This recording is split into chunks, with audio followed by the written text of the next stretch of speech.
This is an Eye on Annapolis bonus podcast. Well, I've said it before that I'm sitting at one of the coolest places to record a podcast, but I'm going to say probably this tops them all because we're right here at the very tip of Thomas Point, not State Park, Thomas Point County Park, overlooking the Thomas Point Shoal Lighthouse. And we're here with John Potvin, who has the coolest job in the world. You are the manager of the Thomas Point Shoal Lighthouse. How are you? I'm good, John. How are you? Good. I'll tell you, I want to thank you for everything that you do with this. And I've been out to the lighthouse several times. Just the restoration that you guys have done over the years, and I know it was in pretty bad shape, is phenomenal. So I want to get that out. And, your work allows that lighthouse to continue to shine. Well, thank you. It's not just me, though. I have a lot of I know you had the woodworkers and just everybody, and it is a true labor of love to do this. So, and as no good deed goes unpunished, I just want to make sure that that I, and hopefully everybody that's listening to this, appreciates the efforts that you do on that, because you probably don't hear it too often. Much appreciated. Thank you. Thank you. But, the official name of that lighthouse that we all know and love that sits off the end of Thomas Point is pretty much iconic to Annapolis. I would probably say the Bay Bridge, the State House, maybe the Blue Angels flying over, and the Thomas Point Shoal Lighthouse are the probably four things that are there. And that's the official name, right? The Thomas Point Shoal Lighthouse? It is the Thomas Point Shoal Lighthouse. The original lighthouse that was actually on this point that we're on right now was called the Thomas Point Lighthouse. When they moved the lighthouse out in 1875 to the shoal, they renamed it the Thomas Point Shoal Lighthouse. Okay. Can you give us like a brief history? I know it's pretty old, and it's the last remaining screw pile lighthouse, which is in operation on the bay, right? Actually, it's the last remaining screw pile lighthouse in the world, still in its original location and being operated as a navigational aid. It's 150 years old now. This is an amazing feat to survive hurricanes and floods and ice and everything else and be out there still watching light ships coming up and down the bay. Much less the politics that all surround everything. Absolutely. Absolutely. 150 years, though. Now, that's, at one point it used to be manned, right? People used to be out there making sure that they, put the kerosene oil. Kerosene. We ran the lighthouse from 1875 until 1939 with no electricity. There was kerosene that was used for lighting as well as the light itself. They used coal for heat. But in 1939, the lighthouse service merged with the Coast Guard. So in 1939, they brought Coast Guardsmen out there. So we had two lighthouse keepers from 1875 to 1939. And then lo and behold, in 1939, we ended up with four coasties out there. It was also the last manned lighthouse in the bay. They didn't automate it until 1986. That was like yesterday. Yeah. In the grand scheme of things, I realize it's almost 50 years ago, but that's still... so in 1986, which is, only 9 years before I moved down here, there were people living out there. There were still coasties living out there and doing the work that was required for the lighthouse. That's wild. I've been out there a number of times, and you guys do operate tours a year. And I was on the website and I checked, there's about 40 tours a year, all weather dependent, of course. Right. And more than half of them are already sold out. And I've said it to countless number of people. This is not the cheapest tour you're ever going to take anywhere else around. Okay. I don't even know what the thing is. It's probably, it's probably $100 or maybe more, but undoubtedly when you step off of the boat after having been out there, it will be the tour that you will remember for years and years and years and years. It is the most impressive tour that I've ever been on, just because it's so unique. It's not something that you see. I can go see a cathedral, and how often do you get to climb around into a lighthouse, climb up into the actual light? And the restoration that you guys did inside, it's exactly like it was when it was manned. So you can actually see the conditions. Well, what's really cool is that we have taken about 8,000 people through the lighthouse since 2007. And we started the preservation in 2004. So 21 years of preservation and curation and everything else that we've done out there to make it a really living lighthouse, a living piece of history. It's been a lot of fun. But the biggest thrill we have when we do these tours is the people coming off lighthouse have big smiles on their face. It means that they had a wonderful experience. And the tour is $90. We do 2 tours on a weekend day. Take them out. There's about 2.5 hours. It's a fun boat trip to take out there. It's about a Sure. half an hour. But once they get out there and get inside the lighthouse, they get as passionate about this lighthouse as we are. In fact, we've developed quite a fan club. TripAdvisor has rated us as one of the top 10% attractions in the world. It's not a surprise to me. I mean, it's a wonderful kudo, but I mean, it's just not a surprise to me just because it is so unique. I mean, you turn around and you look at some of the things that you can do, and I don't want to diss Watermark by any means, but I mean, the Harbor Queen is the Harbor Queen, and that's you've got a similar boat down in New Orleans and Charleston and everywhere else that does that. A cathedral or a church is a cathedral or church. They all have their own beauty and things, but this, being the last functional one available to be able to see, to be able to get out there is just so unique. We look at the Annapolis Maritime Museum, which is actually where the tours depart from, and they've got the Wilma Lee, which is one of the few remaining skipjacks that are on the bay. That's a bit of history that we can't afford to lose. Well, when you talk about history, it is a National Historic Landmark.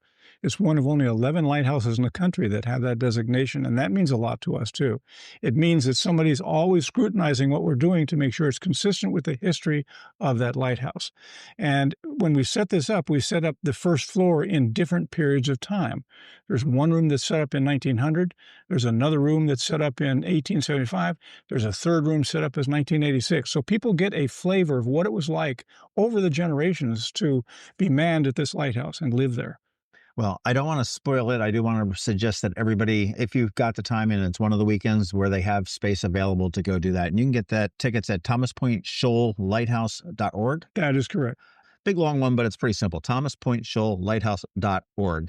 I would say if you've got an interest in doing it, go get those tickets sooner than later because the dates are flying by and heaven knows the weather could be anything. And John, we're already now 80% sold out for the season. Yeah. The majority of them are sold out. So the lighthouse has been not without its problems and its issues. And I remember the last time we talked, there were the rotting I-beams underneath, which had been subject to 100+ years of corrosion and salt and brackish water and the heat and the cold and everything else like that. You've had vandalism, which absolutely pisses me off, and it amazes me that somebody would go to the effort to go, I don't know, what is it, a mile offshore to do it and break in and just cause stupid damage. And, when you guys restored that, I mean, I've told a number of people too. I said, I think it was a television set that they threw down on the rocks that somebody crawled onto the icebreakers to retrieve, and then you glued the pieces back together. Yeah, with super glue. Yeah, four tubes of super glue. And the TV is still on display at the lighthouse. That's pretty funny. And, but I mean, the vandalism. And then most recently, because of a storm that came through, it took your landing dock out. And there is a landing dock for boats which were used to bring supplies out to the Coast Guardsmen that were out there, but also now it brings people out there, including people that are looking to visit it, as well as the people that are maintaining it, like yourself. And it took the decoy dog away, or the decoy wolf away. True. So just let me touch on that for just a second. Number one is what we did in 2020 was replace the steel. The original cast iron screw piles are as good today as they were when they were put in 1875. So they've survived the test of time. But the steel I-beams and the steel tie rods are what started rotting out. So we had to replace all those in 2020. And we were very, very successful doing that. The public came forth, the state came forth, the Maryland Historic Trust came forth and raised enough money to get that work done. The vandalism actually occurred in 2016. And since then, we've now put security cameras out there, and we're monitoring it. But what's interesting to me is that the fishermen, of all people, keep a really close eye on that lighthouse because they know about the vandalism, and they look at this is their spot too. The fishermen love to fish out there, sure. So everybody lots of rockfish right there. Oh yeah, everybody has an eye on that lighthouse, and that helps us a lot from a security standpoint. Well, I would say with David Seitz out there and his little fascination with it and his wonderful photography. David has been our best publicity person ever. There isn't a day that goes by that he doesn't go out there and take a wonderful picture. And every picture I see from David has a different emotion to it. They just carry the weight of the day off of your shoulders. You feel so good. It really does. And I will recommend anyone to go check out David Seitz, SITES, photography. I don't know that he's got a photography page, but you can see it on Facebook all over the place. And it just his photos are just absolutely stellar. He is a plumber by trade. So he does this as a side gig, and he absolutely loves it. He loves the lighthouse, but takes pictures of other things too, all around Annapolis. So, well, I know 2 years ago, I guess it was, he was taking the challenge that the spin sheet has with getting out 100 days a year on the water. Yeah, it's called the Centurion Club, and he was actually 755 days straight on the water. Right. Pretty good feat. So he's like the Cal Ripken of boating, boating from the area. But 2024, we had Tropical Storm Debbie come through on August the 9th. I will remember that date for a long time. And I watched through the security camera, the dock float away with Drew on top of it. And it landed 7.5 miles up the bay on Whitehall Creek.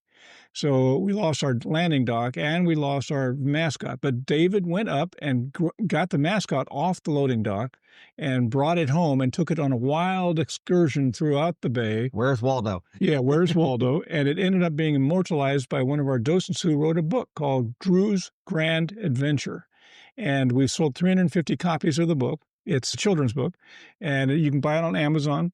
It's a great little read for kids, a lot of fun. We now also have a coloring book out. Great.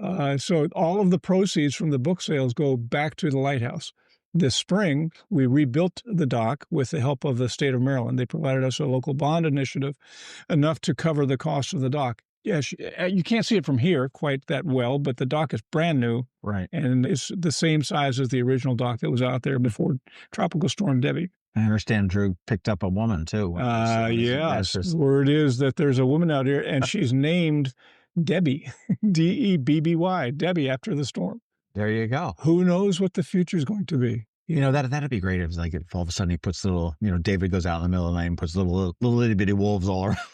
That would be interesting. It's a coyote. It's coyotes. It'd be funny. But, we want to talk about, I imagine that maintaining a lighthouse is sort of like painting a bridge. I mean, you get to one end and then you turn around and you paint it back the other way. I mean, it's a never ending chore. Yeah, the lighthouse is in a brackish environment, so it's always getting attacked by salt water and things that come from the bay, big waves and stuff like that. So we're always facing challenges out there, but we also have a lot of maintenance that's always done. The new steel we put in 2020 has to be repainted every 3 years. Okay. Which was not getting done before then. So we now have a regular painting maintenance program for the steel. The siding on the outside rots occasionally. We have the Annapolis Woodworkers Guild that goes out and will take pieces of siding off and replace those. We have a process of painting 2 sides of the lighthouse every year outside. That means every 3 years, the whole lighthouse gets painted on the outside. The inside, we've removed all the lead paint. We've repainted the entire interior, redone the floors out there. So really the inside is self-sustaining right now. Well, that makes sense. Routine maintenance that you would do normally in your house. Yes. Outside. But John, there's a bigger issue here. The bigger issue is, what is the future of the Thomas Point Shoal Lighthouse? We used to worry about ice flows in the bay. They carved out a lot of the screw pile lighthouses in the bay. At one time, there were 40 screw pile lighthouses on the bay. Wow. So many of them were destroyed by ice flows. But we don't worry about ice anymore. Most people probably know, if they've lived in the area, the last major ice coverage of the bay was in 1978. I was going to say in the 70s. Yeah, and we had Volkswagen Bugs driving across the bay under the Chesapeake Bay Bridge during that. Now, night. That's the solution to that third span. That takes care of it. Yeah, just more colder environment. Let's just put some ice cubes in and freeze the bay over there. So we don't worry about ice flows anymore. What we are worried about now is the constant threat now of sea level rise. We have a study that shows by 2050, the sea level could be as much as 18 to 24 inches higher than it is today. And we've been monitoring this for many years. In fact, we've got pictures going all the way back to the original 1875 lighthouse, and we know that the sea level is about 18 inches higher today than it was in 1875. Wow. So if we see this continued increase in the height of the water, that's going to cause some problems for the lighthouse. The study shows by 2100, the sea level could be as high as 4 or 5 feet higher. So our challenge is, and our big existential threat right now is, what do we do about the sea level rise? So this is the 150th anniversary. We have a major event coming up. We'll talk about that in just a minute. But the reason for that major event, frankly, is to raise enough money to hire an engineering firm to figure out how we're going to elevate this lighthouse and get it out of harm's way. Okay, so let's talk about the event. It's a fundraiser and it's a lighthouse raiser. That's right. That's a great one. On August 9th at its 150th birthday party for the lighthouse at Navy Marine Corps Memorial Stadium. And it's not on the field. It's in one of the nice, cool party rooms and everything else that they've got there. But so you're actually talking about raising funds to physically raise the lighthouse. Okay. So if you say we're going to lose 2 feet of airspace, if it's going to raise 2 feet, we want to bring that up at least 2 feet to keep it out of the water. Because again, you don't want the beams and the tie rods and everything else that are currently exposed to air underwater. Yeah, they're in a splash zone. They're in the splash zone right now. That means that when they get splashed, they get a salty environment and then they air out. And that's what causes the deterioration of steel. Our goal is not to do it just 2 feet. Our goal is to get it up to a level that will be taken care of for 2100 so we don't have to revisit this in the future. That means that the lighthouse may have to go up to 5 to 6 feet higher than what it is right now. Well, it's a screw pile lighthouse. Now, I'm no engineer, but then for those that are unaware, basically there's these big giant augers that are screwed into the bottom of the bay because the bay is very soft on the bottom and it goes down and that holds it in, sort of like an anchor, if you will. And then these metal pieces come out of the water and they build a lighthouse on top of it. Is that that's close? Yes, it's basically the augers are 3 feet around. They are also cast iron, and they are attached to the cast iron pilings. And it took 30 men with capstans to turn them until they got down deep enough that they create a suction in the bottom of the bay. They don't go down to bedrock. They just go down deep, deep, deep into the mud. It's like when you put your muddy foot into a puddle, you pull your foot out, but the boot stays there. Sure. Same concept for the screw piles. And they really can't be dislodged. They really can't be turned back out again. Well, that was my thought. I said, well, just unscrew them 6 feet and you're good. Yeah, that won't work. What we will have to do is come up with a way where the knuckles, where they join the rest of the structure, are separated so the screw piles stay in place. And then we add supplemental sections of screw pile to them so that they are elevated up to about 6 feet higher. This sounds sort of like what they did in New Orleans after Katrina with a lot of the homes that they turned around. They said, okay, well, the foundation's here. We've got to have it, but we just need to elevate it up a little bit to make sure that the house is remaining safe. But same concept.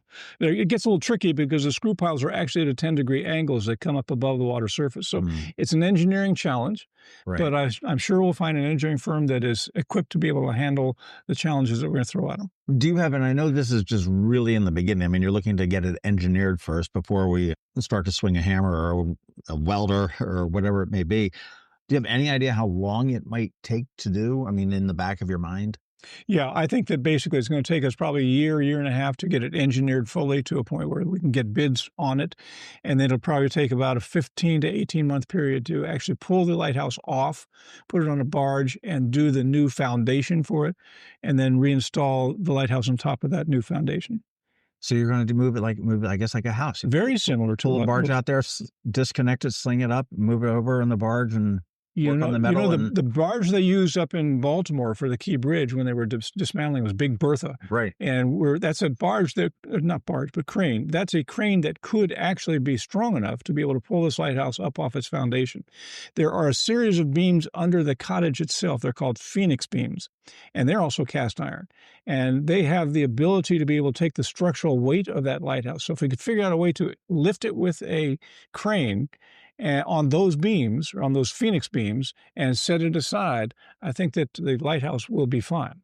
Yeah, I mean, it makes sense. I mean, it's sort of almost like on a skid, if you will. I mean, where a forklift would come in and, you can move the whole pallet and it all stays in safe. That's wild. A fundraiser is a great idea. It's a great cause because my kids have all been out and they've seen and they've crawled over the lighthouse on the tour. So they've been the lucky ones. But I'm concerned about any future grandkids that may not have the chance, and grandkids of them and so on and so forth. And this is really something that we need to preserve.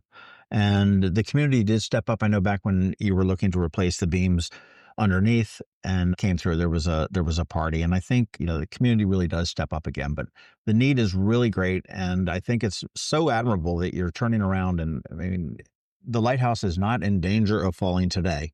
But that can't be said in 2050, which is not too far away. Not too far away. You're right.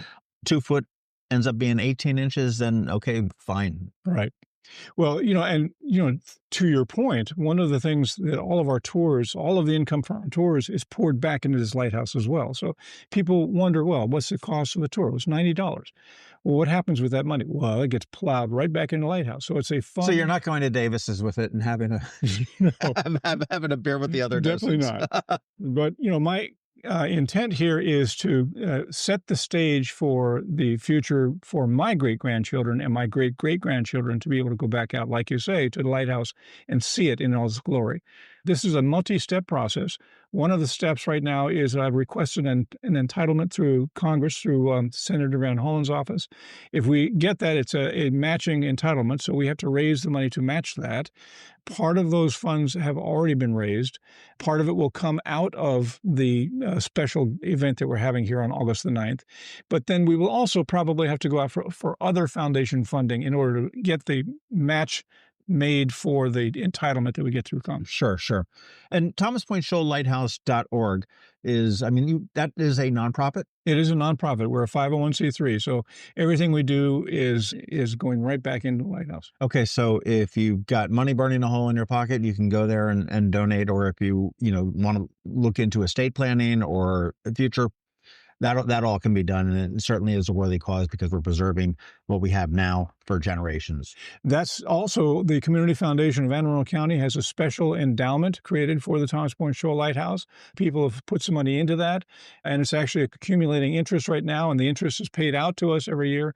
So there are opportunities through the Community Alliance. That's certainly a way to go. But you can also donate directly to the lighthouse through the website. Sure. And every little dollar helps. It doesn't matter how small or insignificant it may mean to you. It is something that is meaningful for us. If you've got $5 to do that, may be able to replace a cleat that's out there or something like that. Or buy a paintbrush. Yeah. And that's all it takes. If you want to go to the Community Foundation, cfaac.org, and you can search down there. A wonderful organization. We spoke with them a couple of weeks ago about the gazillions of dollars that they're putting back into the community because we do have such a really generous and giving community in Anne Arundel County.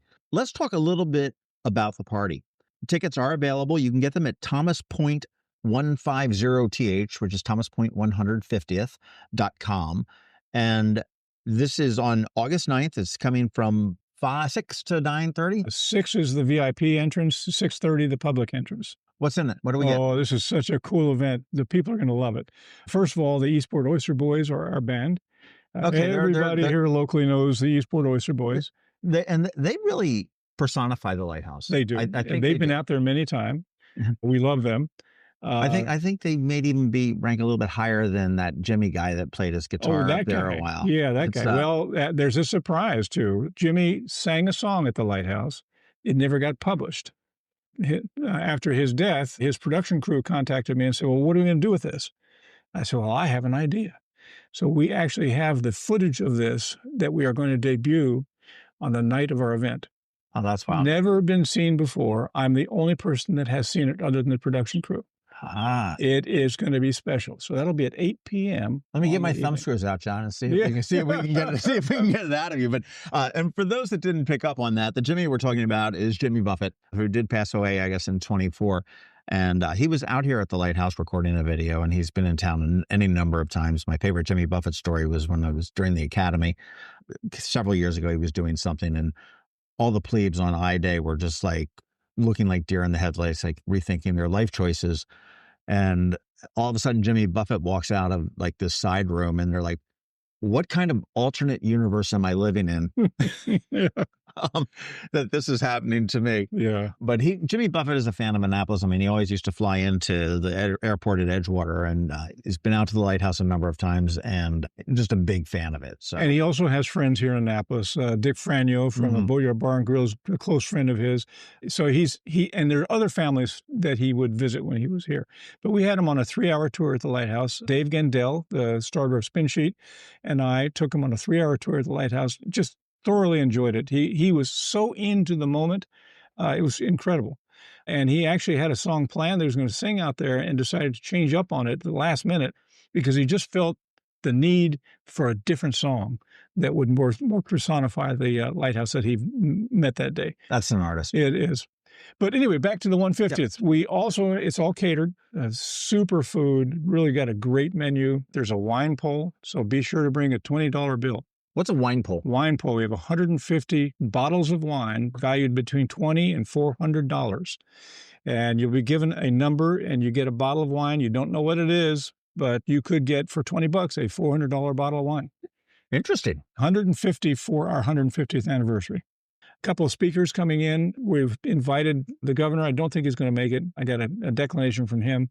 Sarah Elfith, now Congresswoman Sarah Elfith, may be there. Dana Jones, Delegate Dana Jones will be there for sure. Henry Gonzalez, who's the president of the United States Lighthouse Society, will be there. Two-star Admiral John Voight from the Coast Guard is coming. Oh, neat. He'll be one of our speakers. So I've got a really great, and Wendy O'Sullivan from the National Park Service will be there. So I've got a really great group of speakers. They're not going to take a lot of time. We're just going to talk a little bit about the lighthouse and do a couple of proclamations. We have a live auction for a couple of things. We have a paddle raise to try and get some money for the restoration of the lighthouse or the lifting of the lighthouse.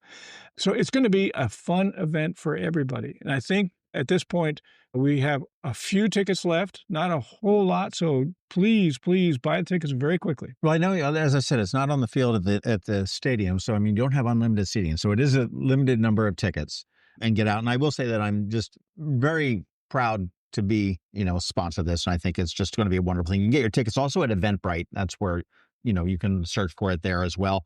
Again, get it before they're gone. Eastport Oyster Boys are always a lot of fun. And I think they were just at Eastport Rockin', and they're scaling back on their public appearances. So this will be a good time to see them in August for sure. I'm kind of curious, John, how does one become a lighthouse manager? I'm going to guess this, you weren't the son of a Coast Guardsman. No, John. No, actually, that's a funny story. My background is property management, and I retired in 2015. And my wife said, you need something to do. You can't just sit around the house. So, or did she say, get the hell? Exactly. A little more of that. But, I wasn't going to say that exactly because you'll probably hear this podcast. But so I saw an ad for somebody to volunteer to go paint at the lighthouse. I thought, well, I know how to paint. So I went out there and they thought I knew how to paint. So they said, well, would you become the preservation manager? I said, well, no. They said, good, you're it. So then Henry Gonzalez retired, moved to South Carolina. He was the lighthouse manager before me. And he said, I need somebody to run the lighthouse. Will you do it? And I said, no. He said, good, you're it. They just kept with their fishing rod, throwing the hook out there, and I just kept grabbing it. But I tell you, it has been very fulfilling for me. I just have a passion for this lighthouse, and the people that help me with the volunteers, everybody is just top notch, and it's just such a joy to work with them. I don't think that many people that are involved with that are doing it for a paycheck. And very few people get a paycheck, I'm sure, to do it. None of us. We're all volunteers, including myself. But I just, nobody would do that you've got to do that for the love of it. The love of it. The love of it and the passion. You really do. Well, I want to thank you for your efforts, though. That's for sure. You want to get your tickets. You want to go to thomaspoint150th.com. Pick up the tickets there. They're what, $150? $150, which is a great deal just for the meal and the booze and and to be there with a bunch of great people. Even a better deal when it goes to support a cause such as getting this lighthouse and making sure that it's there for your children and your grandchildren and your great grandchildren and on and on and on.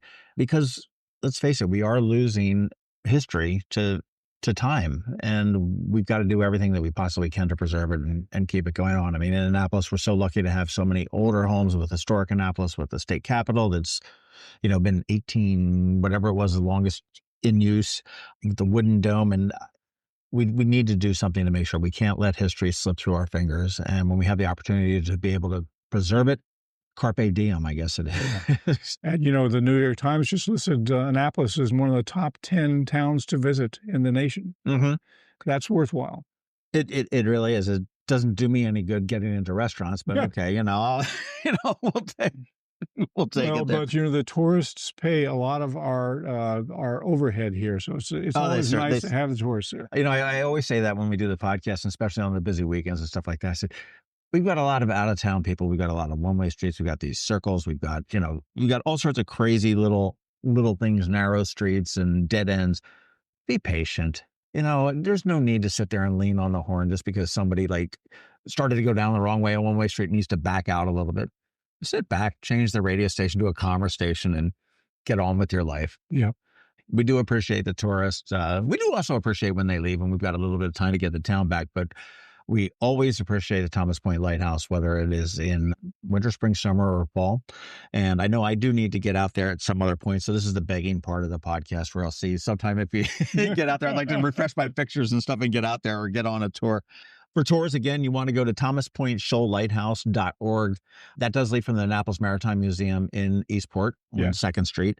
And if you want to get to this party, which I think everybody should, well, at least the number that they've got tickets for, you want to go to thomaspoint150th.org. And John, thank you so much for inviting me out here to Thomas Point, overlooking the Thomas Point Shoal Lighthouse, which is, I don't know how far, it was about a mile? 1.5 miles. Straight ahead of me.